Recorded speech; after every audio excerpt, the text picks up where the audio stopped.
Hi everyone, Jenny, one of your child life specialists here.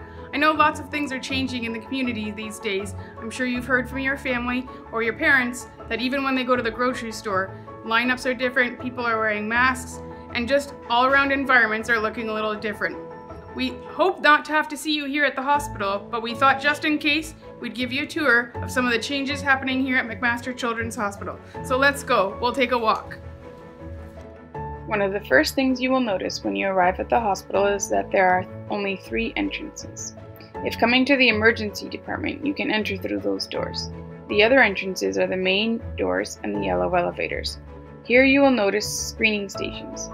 You will be greeted by a staff member who sits in the screening station. It is their job to screen all visitors and patients coming into the hospital so we can make sure everyone is safe. Another way we help keep people safe is by putting visitor restrictions in place, which is why you will only be able to bring 1 caregiver with you when you come to the hospital. When you arrive through the emergency department, you will notice that as you check in, the desk has a new plexiglass screen in front of it. This is how we help prevent the spread of germs. You'll also notice that the emergency department is now divided into zones. This way we can direct you to where you need to be based on why you're here and get you seen as soon as possible. Throughout the hospital, you'll see markings on the floor directing you where to stand, like stop signs or red tape. Here you can see I'm checking in at 3Z. You will also notice staff members wearing masks, hiding their smiles. Some areas will also have plexiglass in front of the desk or counter, just like we saw in the emergency department. The first floor cafeteria is closed, but don't worry, the staff on the second floor at the corner cafe are happy to serve you. The eating area outside the corner cafe is closed. It's reserved for an area for staff to eat.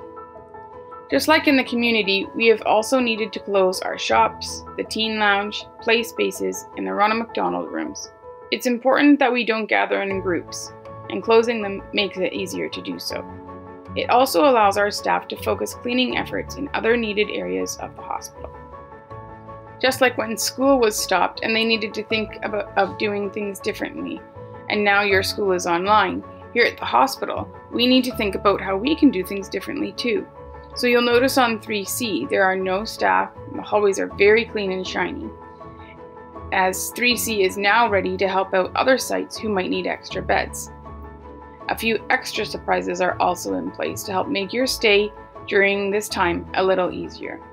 One thing you won't notice in the building, but you will notice if you turn it on your phone, is that there's free Wi-Fi, so be sure to check out your Wi-Fi networks for the free HHS Wi-Fi. Lastly, when you leave, you'll notice that the parking garage looks a little different. There are certainly less cars, that's for sure. The red section is closed off because just like visitors and patients, staff can only enter one way and must be screened. You'll also notice that the arm is up and parking is free. Here at the hospital, things are always changing. For example, this mask. When I started filming this video, I wasn't required to wear a mask when I came to work, but now I am, and now other staff are too. So that's just another way we're working to keep you safe, and another thing that you may notice that have changed around here. You may notice some staff wearing badges with their pictures on it. This is because we don't want you to forget our smiling faces behind these masks. Well, I hope that this video gave you an inside glimpse of what changes may have happened since you've been here last. And although we hope not to have to see you here, if we do, now you know what to expect. In the meantime, thanks so much for doing your part, staying home and keeping safe. Be sure to get outside and enjoy that beautiful spring weather, and we'll see you soon. Take care. Bye-bye.